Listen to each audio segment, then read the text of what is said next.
All right, thank you for joining us this evening. We will start tonight's availability with Tennessee defensive coordinator Tim Banks. Ask a question to Coach Banks. Hit the raise your hand function.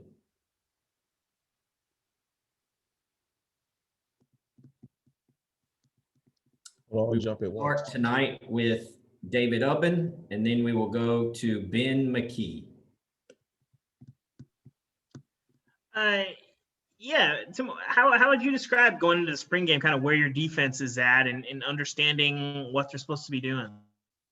Yeah, I think we've made considerable strides, since the first practice to, obviously whatever practice number we're on right now. I felt like, the kids are starting to grasp what we're trying to get done. And it's not all about obviously schematic, but just really what the expectations are, how we practice, our whole intent, our body language, everything, how we take the field. And I feel like from the first practice to where we are now, I feel like we've made considerable strides. What's been the most difficult part of that adjustment for the?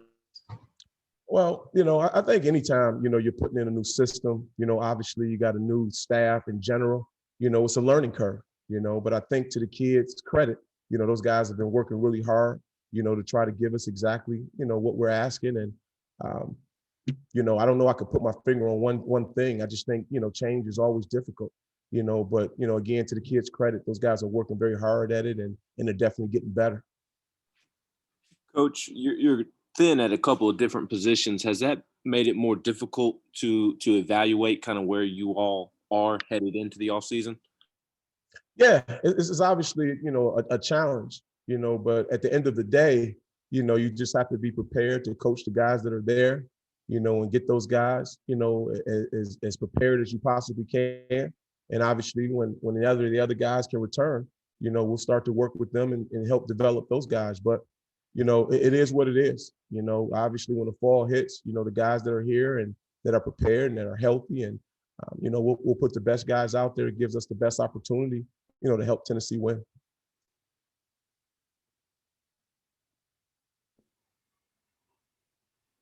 Patrick Brown, then Gustavo.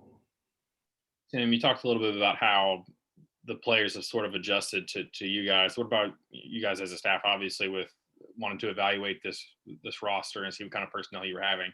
How much more comfortable do you as a coordinator and the rest of the defensive staff feel about what you have learned about the players you have this spring? Yeah, I think that was the number one goal going into spring, to make sure we, had a pretty good grasp on what we thought our guys' strengths were and obviously, what liabilities they had and trying to, continue to teach and mold and help them with them. But we feel good. We feel like we have a pretty good handle on the guys that have been practicing and exactly what they do well. And, we're working very hard, every practice to put them in the best positions to obviously execute and do their job. Coach, how much do you think your players understood your system, your method of practices throughout those 13 practices? How your evaluation of they understanding what you want to put on the field throughout all those 13 practices? Yeah, I think like I stated earlier, I think it was a learning curve for those guys and understandable.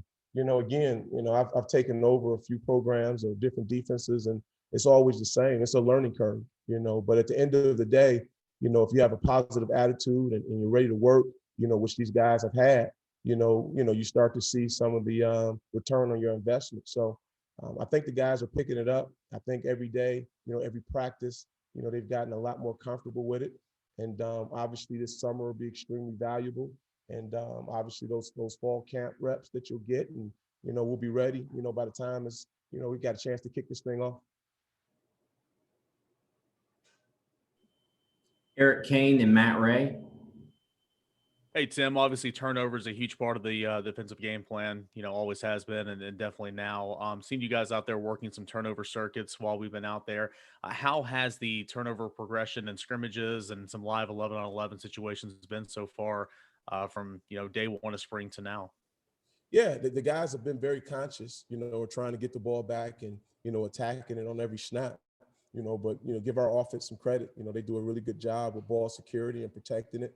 So I think it's been a healthy battle, throughout camp. And, we've obviously won some and those guys have won some of the battles as well. But, we know, it's one of those timeless truths. If you're able to get the ball back and obviously protect it on offense, you got a chance to be successful. So, Coach Hype preaches it every day, and we do the same on defense. We got to get the ball back for our offense so they can do what they do best.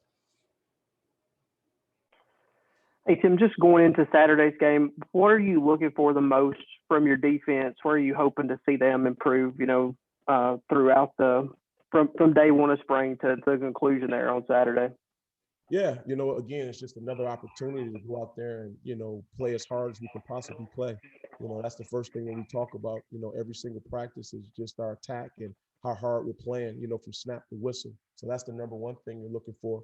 And then obviously you want to execute, obviously what calls we'll have, we want to execute them to the best of our ability. And if we continue, on the trajectory that we've had, I think that's what we'll do, because they understand for us to, get where we want to go, we can't afford to waste one rep, and obviously, the spring game gives us an opportunity to go out there and get better.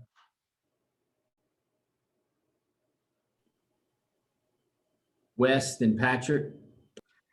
Tim, I guess specifically with the linebackers, how much growth have you seen from that position group? I know that's been an area that's been identified by a lot of people as an area where those guys need to take a step forward, both inside and outside. What have you seen from those guys the past few weeks?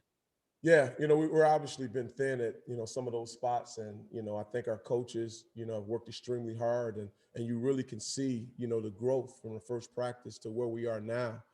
And to the kids' credit, those guys have worked at it. The inside linebackers are ultra thin at this point, but the guys that we have in there, have been pushing. And, I told Coach BJ a day ago, I literally can see their improvement. So, we're not where we want to be yet. Obviously we know it's a long road to go, but ultimately we just want to see some daily improvements. We want guys to invest and obviously at some point get a return on that investment. And I think if they continue to, work the way they're working, I think they'll like the results in the end. And I think that could be said for the outside linebackers as well. Tim, I'm sure there's not an area where on a defense you never want to say I've got a weak link anywhere. But if you happen to be struggling a little bit at the inside linebacker position, does that inhibit or kind of slow the growth of the whole unit? Because they seem to kind of be the string that pulls everything together in a lot of defenses.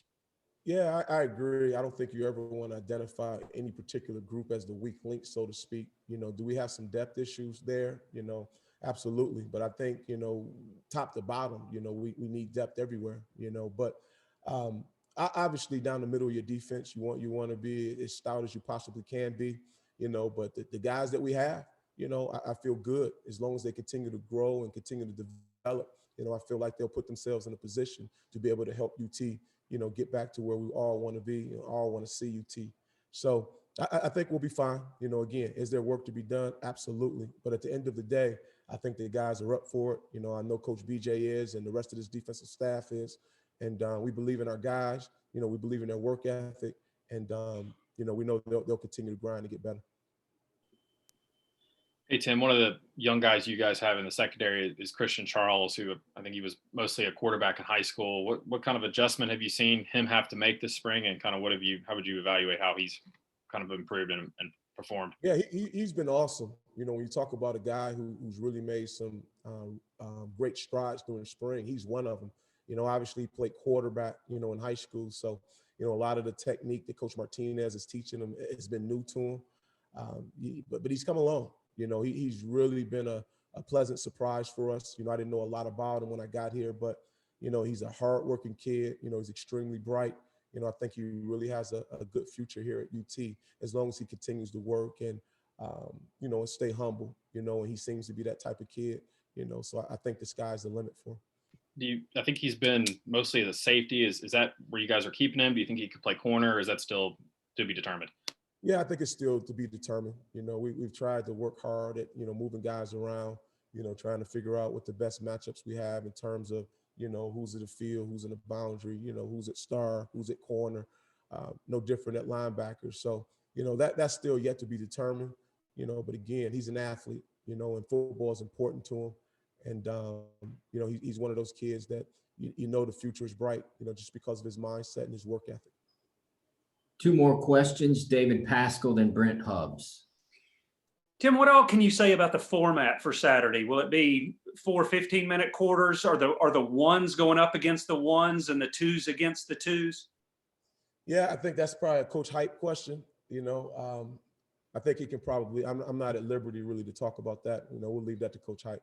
Okay, we didn't get him. We not getting him this week. That's why I just didn't know. David, I'll get it to you. Okay.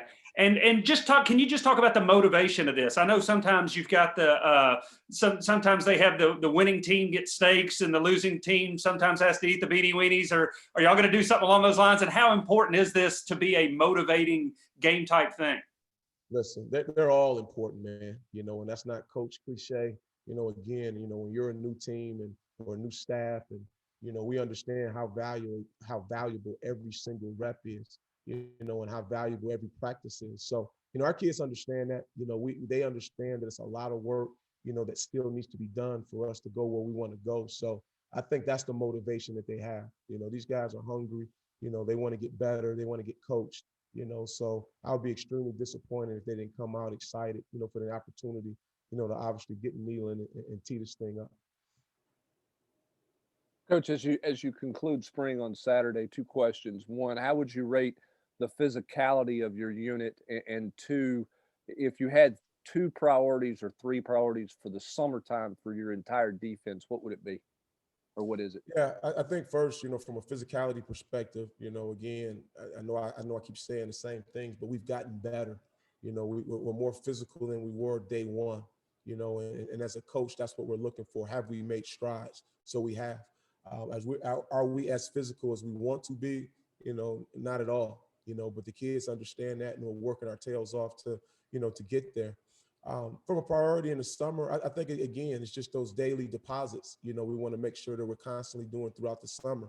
There are no days off, in terms of, our mental aspect and our approach. We'll have cut-ups at this point. These guys will be able to evaluate themselves, not just, what we say schematically, but what they see on video. So getting in the playbook, studying on their own. So obviously by the time we hit fall, we can install extremely fast. So obviously we can, continue to put even more of the playbook in, so to speak, at a faster pace.